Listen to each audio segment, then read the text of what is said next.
In this video, we're going to show you how to initiate an analysis with Aplos NCA, and we're going to show you two methods of doing that. So the first method, we're going to use the run analysis tool, which is like a wizard that steps you through the process of doing it. So once you're logged into your Aplos NCA account, you just click the left menu here, run analysis, and it brings you up to a wizard. So the first thing you need to do is upload your data set. So you can either drag a file to this area from your file browser on your computer, or you can just click this anywhere in here and you can come in and you can grab a file. And you can watch another video that we had on the types of files. I'll quickly show you. It needs to be a stacked data set.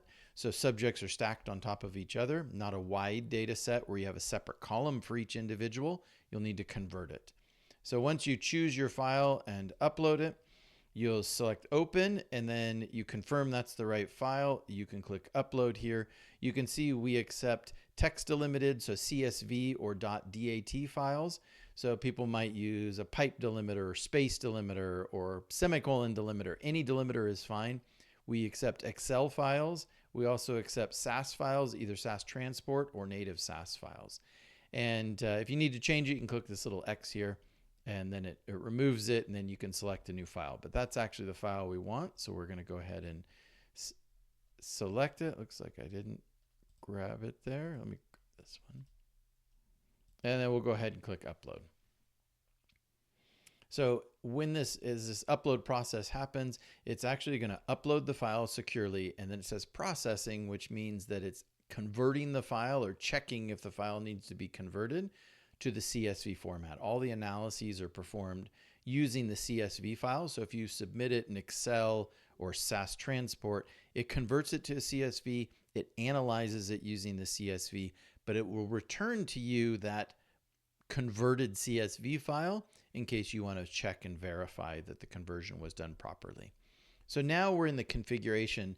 So the configuration is setting up the characteristics of your analysis in order to run it. So the first thing we need to do is specify the dosing. So is it single dose or steady state? In this case, it's single dose.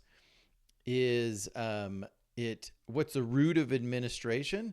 So we're going to choose extravascular. And then the amount. So the amount, you can write a number in.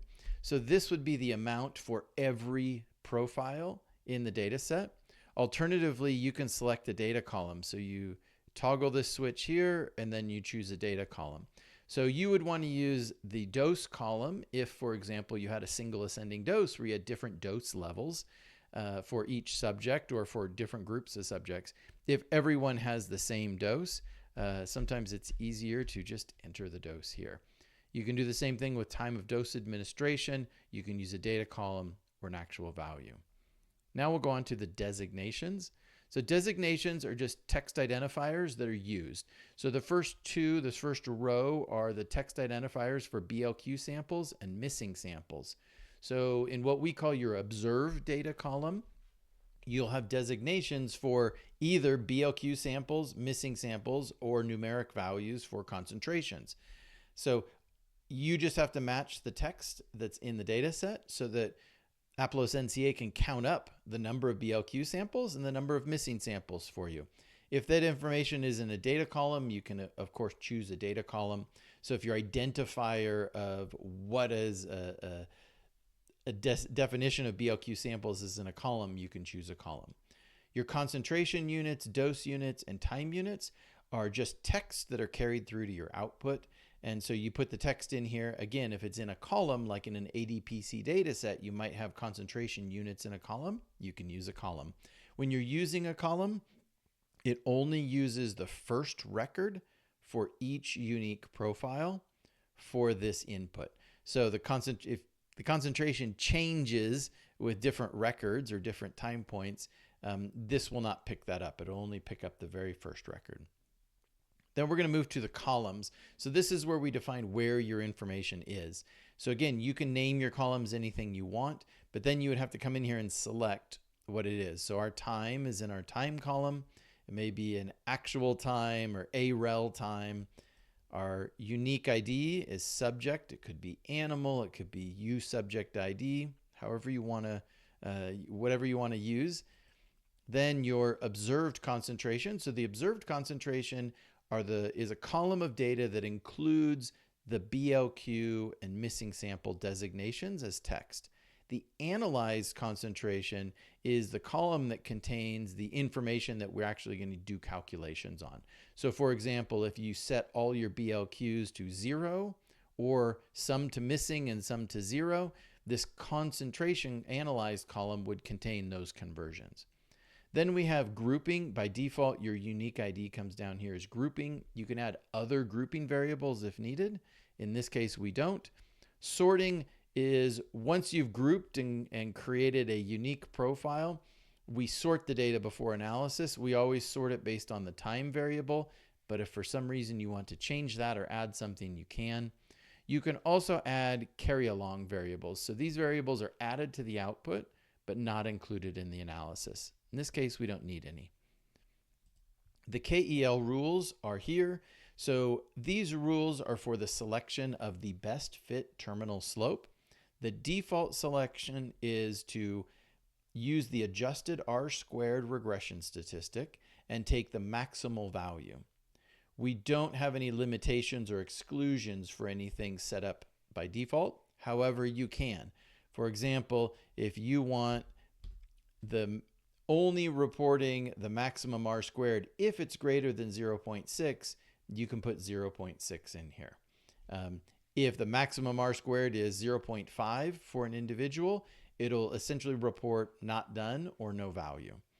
So you can do the same thing by adding a maximum percent extrapolated for AUC linear, maximum percent extrapolated for AUC infinity using the linear up log down method, the minimum span, the maximum number of points, the earliest time point, and if there's a tie with all of these, so everything matches, what are you going to choose? You can either choose that you start with the number of points, or you can choose the lower earliest time point, or you can swap them.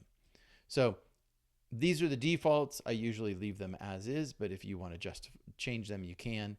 In your metadata, this is additional data that's added to the analysis that's searchable later, but it's not used in the analysis. So for example, if I wanted to add this project identifier and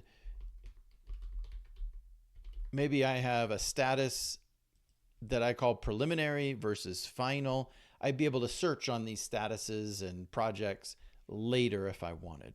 So once I've entered everything, I'm going to go ahead and click execute. So what this is actually doing is taking all those fields that we've filled out, putting them in a text file, we call it configuration file. It's sending that configuration file to the cloud where your service is saying, now analyze this data set that we uploaded with the configuration that we specified.